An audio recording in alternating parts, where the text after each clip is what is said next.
नमस्कार मित्रांनो, मी प्रसाद बांदावडेकर प्रियांकाच्या शेफमध्ये स्वागत आहे। आज आपण बनवतोय लौकी का हलवा, यालाही मराठी बोलतात दुधीचा हलवा।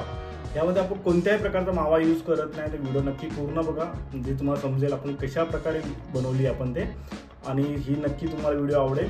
आणि दुधीचा हलवा स्पेशल तुम्हाला खूप आवडेल, कारण सर्वजण जास्त गाजरचा हलवा खातात, तर आपण ही व्हिडिओ बनवतोय दुधीचा हलवा।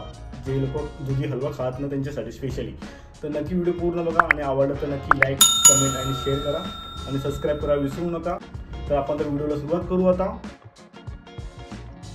त्याआधी सर्वप्रथम आपण फुल फॅट मिल्क घेऊ 1 लिटर आणि त्याला लो फ्लेमवरती गरम करून घेऊ।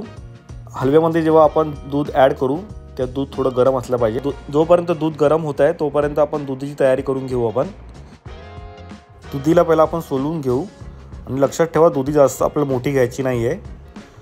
550 ग्राम ते 750 ग्रामपर्यंत दुधी असली तरी चालेल। दुधी सोलून झाल्यानंतर आपण त्याचा टॉप आणि बॉटम कटिंग करून घेऊ आणि नंतर मधून कटिंग करून घेऊ त्याला।